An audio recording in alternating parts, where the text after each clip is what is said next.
25 मार्च 2026 ला महाराष्ट्र विधानसभेचं अर्थसंकल्पीय अधिवेशनाची समाप्ती झाली। या अधिवेशनामध्ये आम्ही कोकण विकासाबद्दल स्वतंत्रपणे विधानसभा अधिनियम 101 अन्वये चर्चा घडवून आणलेली होती। या चर्चेमध्ये केवळ आणि केवळ कोकणाच्या विकासाची चर्चा व्हावी हीच आमची अपेक्षा होती। त्याच पार्श्वभूमीवर राज्याचे मुख्यमंत्री माननीय देवेंद्रजी फडणवीस यांनी यावर्षी कोकणामध्ये हापूस आंबा, काजू आणि इतर फळफळावर ही हवामानाच्या सातत्यानं बदलामुळे, त्याचप्रमाणे ढगाळ वातावरणामुळे आणि मध्ये मध्ये पडणारा अवेळी पाऊस, या अशा अनेक कारणांमुळे फळबागायतदारांच्या पूर्णपणे बागांचं नुकसान झालेलं आहे। ही बाब आम्ही सर्वच मंडळींनी माननीय मुख्यमंत्री महोदयांच्या लक्षात आणून दिली। त्याचबरोबर कृषी विभाग रत्नागिरी जिल्हा आणि बाळासाहेब सावंत कोकण कृषी विद्यापीठ यांचा सुद्धा अहवाल हा जवळजवळ 80 ते 90% ही पूर्णपणे फळझाडं यावर्षी या सगळ्या आपत्तीला बळी पडलेली आहेत।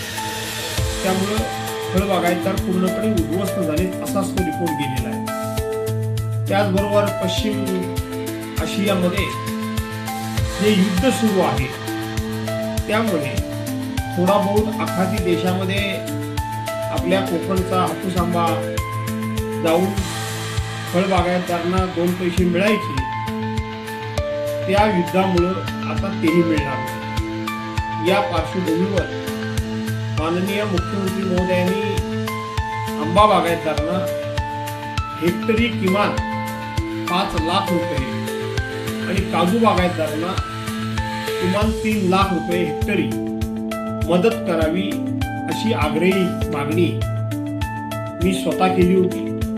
बाकीच्या मंडळींनी देखील तशाच प्रकारचं समर्थन केलं होतं आणि मुख्यमंत्री महोदयांनी अगदी मी मदत करतोच अशा प्रकारचं आश्वासन आम्हा सर्वांना दिलं। परंतु 25 तारखेला अधिवेशन संपता माननीय मुख्यमंत्री महोदयांनी या आंबा काजू बागायतदारांना मदतीची घोषणा केली। ती केवळ कोकणातल्या लोकांची टिंगल-टावाळी तर फक्त नाही तर क्रूर चेष्टा केलेली आहे। त्यांनी सांगताना काय सांगितलं की आंबा बागायतदारांना आणि काजू बागायतदारांना विमा हा उतरवल्यानंतर त्या विम्याची रक्कम मिळते। अहो मुख्यमंत्री महोदय, महाराष्ट्रामध्ये बाकीचे देखील वेगवेगळी शेतकरी पिकं घेणारे आहेत, त्यांना देखील विमा योजना लागू आहे। पण त्यांना देखील विमा योजना लागू असताना त्यांचं नुकसान झालं तर तुम्ही त्यांना स्वतंत्रपणे मदत करता, पॅकेजच्या रूपाने मदत करता आणि कोकणाला काय सांगता की विम्याची रक्कम तुम्हाला मिळणार आहे। आणि ज्यांना कोणाला विम्याची रक्कम मिळणार नाही, कारण ज्यांनी कोणी विमा उतरला नाही, त्या आंबा बागायतदारांना हेक्टरी 22,000 रुपये, एका हेक्टर मध्ये आंब्याची झाडं ही 250 लागतात। एका हेक्टर मध्ये आंब्याची झाडं ही 100 लावावी असा नियम आहे। 100 म्हणजे एका झाडाला तुम्ही फक्त 220 रुपयाची मदत देण्याची घोषणा करून मी म्हटल्याप्रमाणे तुम्ही केवळ आमची टिंगल-टावाळी नाही तर क्रूर अशी चेष्टा तुम्ही केली। काजू बागायतदारांना 16,000 रुपये आपण दिले असं आपण सांगितलं आणि जोर काय दिला तर विम्याची रक्कम ही त्यांना मिळणार आहे। कोणाला मिळत नाही विम्याची रक्कम, सर्वांना मिळते आणि फक्त कोकणाकरता हा निकष लागला।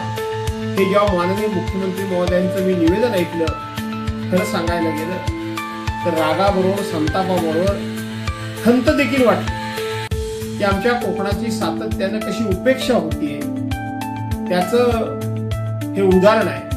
आणि म्हणून माननीय मुख्यमंत्री महोदयांनी या सगळ्या गोष्टीचा फेरविचार करावा आणि त्याचबरोबर कोकणातल्या या सगळ्या फळबागायतदारांनी सुद्धा या संदर्भामध्ये आवाज उठवायला हवा.